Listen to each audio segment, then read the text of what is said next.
দুপুর বন্ধুরা, আজকে লাঞ্চের থালাটা আমি দেখো এইভাবে সাজিয়েছি।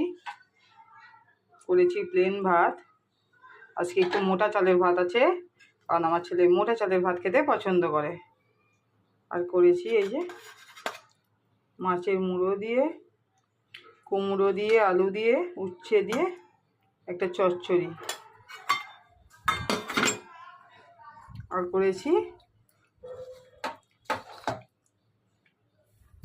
আলু দিয়ে মাছের ঝাল ঝাল মতন, টমেটো দিয়ে বেশি করে টক টক করে করেছি। খেতে কিন্তু খুব সুন্দর লাগে, একটু টক টক, এই সময়টা একটু টক টক তরকারি কিন্তু দুর্দান্ত লাগে। আর এই হলো আমাদের লাঞ্চ। এই চচ্চড়িটা দিয়ে ভাত মেখে খেতে কিন্তু দুর্দান্ত লাগে। আমি রেসিপি দেবো, তোমরা একবার ট্রাই করো।